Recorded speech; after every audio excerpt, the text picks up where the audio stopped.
राधे राधे। आशा करती हूँ कि आप सभी लोग खुश होंगे, स्वस्थ होंगे, मस्त होंगे। आज मैं आप लोगों को गणेश चतुर्थी व्रत कथा सुनाने जा रही हूँ, जो कि पूष मास की व्रत कथा है। एक बार की बात है, माता पार्वती और भगवान गणेश जी कैलाश पर्वत पर बैठे हुए थे।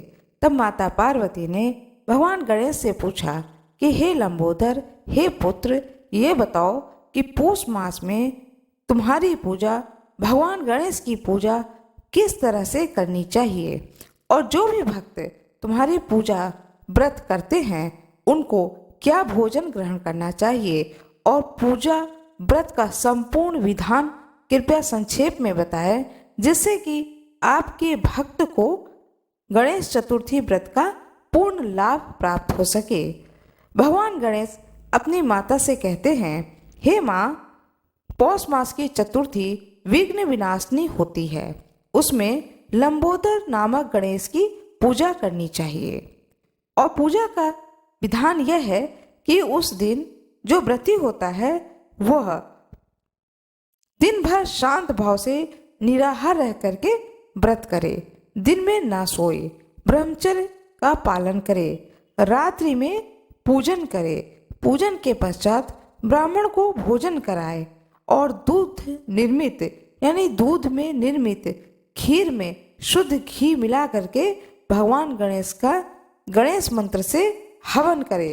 तो वह एक साधारण व्यक्ति होगा तो भी वह एक शासक हो जाएगा।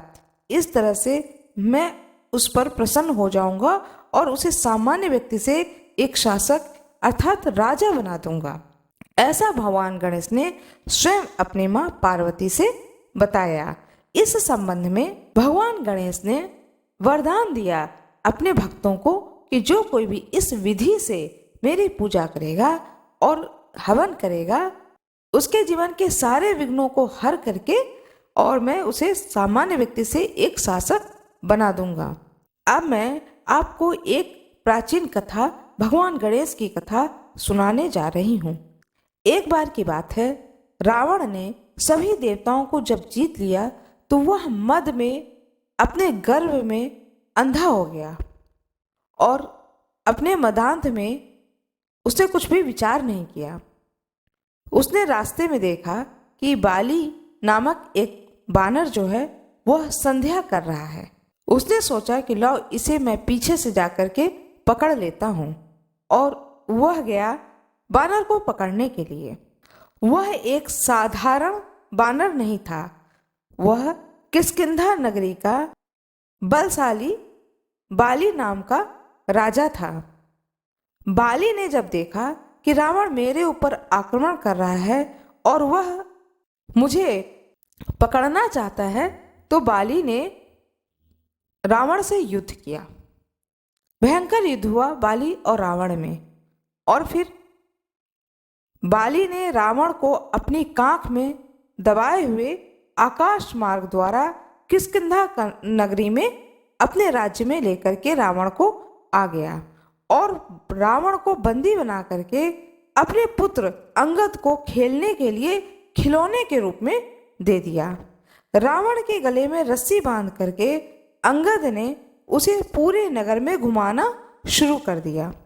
विश्व विजयी रावण की ऐसी दुर्गति देख करके सभी नगरवासियों ने अट्टहास किया। नगरवासी व्यंग करके कहने लगे कि देखो, यह विश्व विजेता रावण आज राजकुमार द्वारा सड़कों पर घुमाया जा रहा है। नगरवासियों के व्यंग से रावण बहुत ही लज्जा का अनुभव करने लगा और लज्जित होकर के अपनी सांसें लेने लगा। उसका घमंड चूर चूर हो गया। उसने अपनी इस स्थिति को देख करके अपने नाना पुलत्स्य मुनि का स्मरण किया। अपने नाती की करुण पुकार को सुन करके मुनि को बड़ा ही आश्चर्य हुआ कि इतना बलशाली उसका नाती है और उसकी ऐसी दशा किसने की है और क्यों की है। अत्यंत गर्व करने से देव, दानव, मनुष्य आदि सभी का पतन निश्चित ही हो जाता है। रावण के समीप आकर मुनि ने पूछा कि तुमने मुझे क्यों याद किया है। रावण ने उत्तर दिया कि हे नाना जी, देवताओं को जीतने के कारण गर्व करने से मेरी यह दुर्गति हुई है। मैंने संध्या करते हुए एक वानर राज को देखा। पश्चिमी महासागर के तट पर मैंने उसे पीछे से पकड़ने की चेष्टा की, परंतु मैं ही उसके द्वारा धर लिया गया। मुझे वह यहाँ ले आया और मेरे गले में रस्सी बांध करके अपने पुत्र को खेलने के लिए दे दिया। इस दुर्गति को देख करके नगरवासी मेरी हंसी उड़ाते हैं। हे देव, हे मुनि, हे नाना जी, मेरी चिंता का कारण यही है। इसी चिंता से मैं व्याकुल रहता हूँ। रस्सी में बंधे रहने के कारण मैं अशक्त हो गया हूँ। हे मुनि, हे नाथ, अब मैं क्या करूँ? मेरे जैसा आपके वंश में कोई दूसरा कुल कलंकिनी नहीं है। आप ही मेरी रक्षा कर सकते हैं। पुलस्त्य ऋषि ने कहा कि हे रावण, डरने की कोई बात नहीं है, मैं तुम्हें बंधन मुक्त करा दूंगा।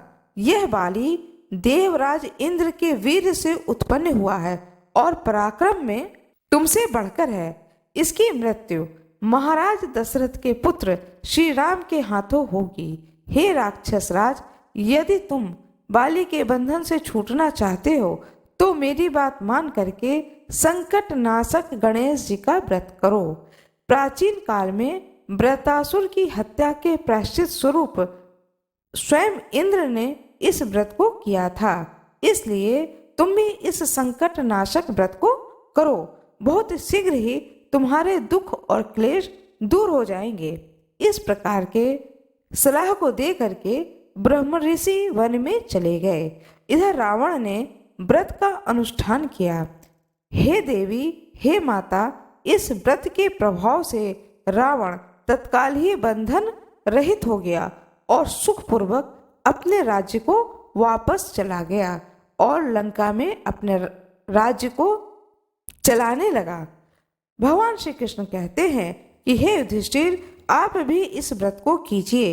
इस व्रत के प्रभाव से समर में शत्रुओं का संहार करके आप अपने उत्तम राज्य को प्राप्त करेंगे। श्री कृष्ण जी की बात सुन करके युधिष्ठिर ने विधि पूर्वक पौष मास के चतुर्थी व्रत को किया।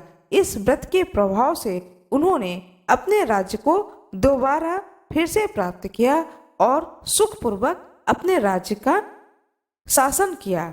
भगवान श्री कृष्ण की जय हो, भगवान गणेश की जय हो, माता लक्ष्मी की जय हो, माता पार्वती की जय हो, संकट नाशक भगवान गणेश की जय हो, लंबोदर की जय हो।